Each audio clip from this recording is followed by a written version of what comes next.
Good morning, everyone. I am currently reading the book of Esther, and God spoke to me last night as I was reading it, and I wanted to document the journey, document what's currently happening, and bring you guys along with the journey. I am already out and about on my day, but I felt led to record this, so I wanted to quickly film this. Currently in the book of Esther, what I'm reading is that Esther is a Jew and she just becomes queen. She marries the king and the king does not know that she is Jewish. And then as soon as she becomes queen, there's a call, all the nation and the land, to kill every single Jew. And as the king doesn't know that his wife is Jewish, Esther is in this unknown situation, uncertain, doesn't know what to do. All chances seem against her because the king signs off on this to kill all the Jews unknowingly. And she's in this corner not knowing what to do, and her first reaction is to think strategically. She's very strategic in her planning, and I love that. And she turns, and Mordecai, which is her uncle, says that the Lord has called her to be queen for a season like this.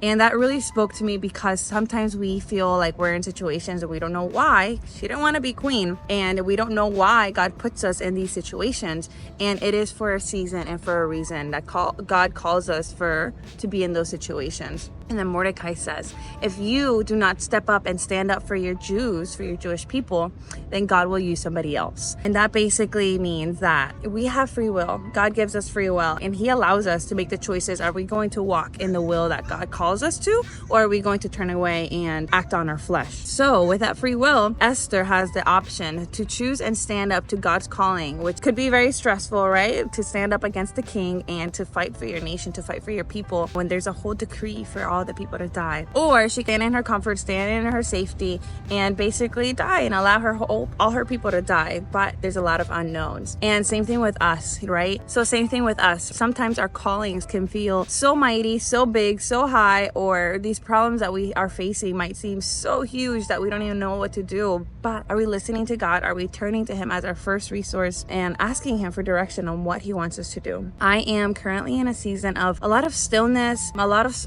stagnitude, which is not necessarily bad, but I personally do not want my relationship with Christ to feel still or stagnant. So as I was reading the book of Esther last night, Esther's in this corner and not knowing what to do. She immediately calls her people to fast with her. So she calls a corporate fast for her nation and her people closest to her that she can trust to fast with her. And it's an absolute fast, meaning no water and no food.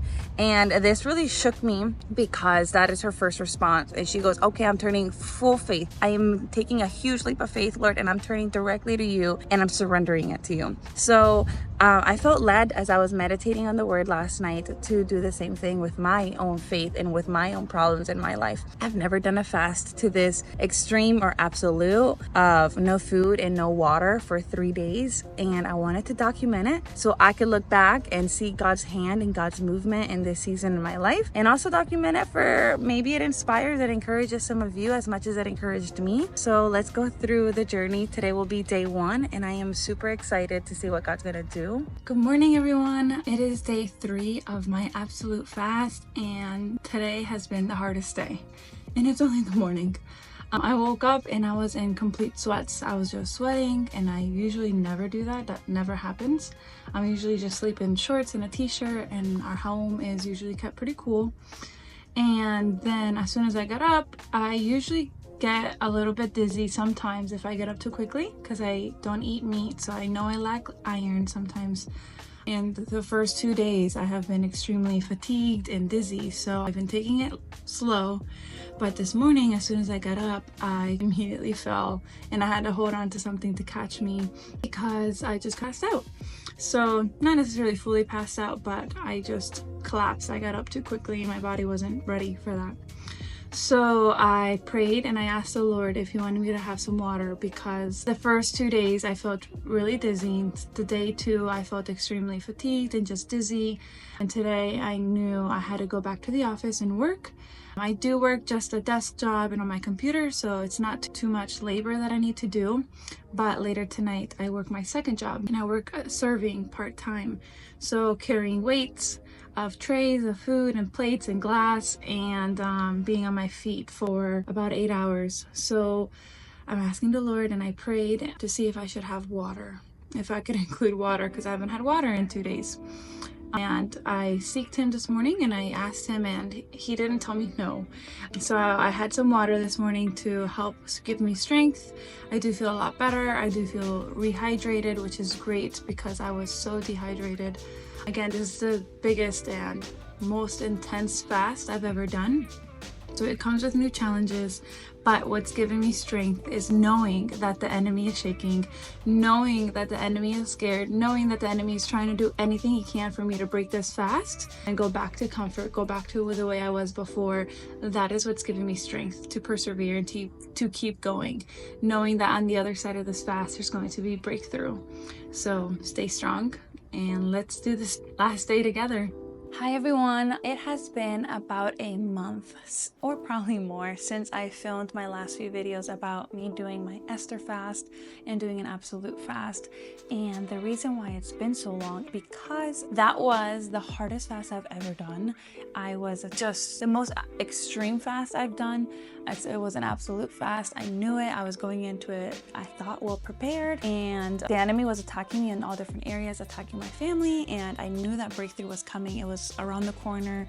I knew that I was fighting it, and he started attacking me physically, me personally, and I got super dizzy, lightheaded. I was passing out. It was hard for me to stand, and unfortunately I needed to go to work. I don't have the luxury of just working from home, or I wasn't a weekend, so I needed to continue to push through. And on my last day, I knew that I was so ready to finish strong. I was so excited and had the zeal, but I just couldn't even stand. My vision was going blurry. I got up, I got lightheaded, and I would pass out. I knew it wasn't sustainable for me to be able to drive on the road and get to work and be able to keep my focus on work, but also trying to fight spiritually. So unfortunately, I prayed about it. I seeked the Lord, and then later on my last day, I actually had some water, and as soon as I had water, I felt way better. I was rehydrated and I felt better. But then as soon as I had water, hunger came and I got super hungry. I remember my stomach was just like eating itself. It was, as you don't eat, your stomach gets very acidic, and it was just, I don't know, I just felt like a whirlwind, like emotions and feelings and attacks physically that I've never felt before, as I usually don't struggle with what I eat or fasting or in this kind of level of being attacked, of not even being able to stand or see. So I had some food, and then at first I didn't necessarily feel guilt because I broke my fast early, and I felt like it was the right thing to do. I seeked the Lord on it, and I felt like it was the right thing to do because I couldn't continue throughout my day and keep myself safe spiritually, or I guess I should say physically, in driving and in doing my other things. So I know that we are to be led with the Lord and not be led by our flesh. So that's why it was really important for me to seek the Lord, and I waited. I probably had half a day left, and like I said, at first I didn't feel guilt, but then as the end of the day or the following day, I felt very discouraged. I felt a lot of guilt. I knew that I had filmed these videos, and I was like, I guess I'll just delete these videos because I have started fasts in the past and not completed them. I have finished them early, so I was like, it's just one of those other fasts that I failed, and I'll just get up and do it again, and I'll just continue to do it. And for some reason I didn't delete the videos. I still have them, and I want to share with them here today with you all. And as I was reflecting and looking back at them, I was like, no, I shouldn't lean into this as a failure or just delete it and only share the highlights as most people do nowadays. I wanted to share these videos because you get to see my true entire journey. You get to see the raw emotions as I was in such a high, and I was excited. I knew that I was in battle. I knew I was equipped. I knew that I was fighting the enemy with the Lord on my fast, and I saw my breaking point. I saw where he attacked me. I think that next time I will be better equipped on just doing more of a water fast or building up into this fast. I didn't necessarily build up into it. I just was inspired by the scripture. I knew that I wanted to fast, and I felt that the Lord was calling me to fast into doing this absolute fast, and I did it. And I saw where my flesh needed to break, and my flesh couldn't continue. I needed to be led by the Spirit more, and unfortunately it broke. I saw my breaking point, and now I am more equipped. I'm stronger. I'm not taking this as a failure. I'm getting back up. There's no such thing as a failure in the Lord. Each time you get stronger, each time God builds you up, each time you learn where you are weak and know how you need to lean on the Lord more. So I want this video to be inspiring to you all, So that way you can learn from me, learn from my mistakes, learn from my strong suits and from my downfalls, as there's no such thing as a failure in the Lord. And this can be a place where not everybody shares just their highs of everything that they excel in and everything that they're great in, but also learn from one another on how I could do better. And that way you can learn on how you can do better on watching me, which I would definitely recommend. Lead up and build up to a fast like this. Fast, small increments. Be led by the Lord. I would recommend to be fasting at home if it's a weekend, or take a day off, or something along those lines where you don't need to put yourself behind the wheel. You don't need to be working and putting yourself physically to an extreme while you're also putting yourself and your body and your spirit to an extreme. So if you can control some of those elements, I know that you're surrendering to the Lord, so you only have limited control. But if you could try to put yourself in an environment where you're going to succeed, put yourself in an environment mentally, physically, and emotionally, prepare, be built up by the Spirit. Make sure that you're reading the right scripture and building yourself up spiritually, so that way you can fight this, as it's a spiritual battle. It is not a physical battle. So I am not planning on giving up. I'm going to continue to fast. I'm going to continue to build up my spirit, man. I'm going to continue to fight this enemy and fight this war with the Lord. So I'm going to film the next time I fast and the next time I learn. Hopefully I complete it and I succeed, but if not, I'll make sure to still document it, so that way you don't just learn from all the highs of everybody succeeding in all these battles that they're winning. I knew that there was a huge battle being fought, and I trust that the Lord fought my fight for me, and that things were fought in the Spirit, and I did what I needed to do and the rest the Lord needed to do, as I just rested in Him and trusted in Him. So I hope that this video inspires you. I hope that you can learn from it. I hope that you take this and you fast, and let me know if you are able to complete a fast of this level, or if you have any questions on where you want to start with fasting, as I have done a lot of other fasts that I have completed and I have went all the way through and I have seen breakthrough on. So I'd be happy to help you all with any questions you might have. I hope you have a great day, enjoy your fast, and God bless.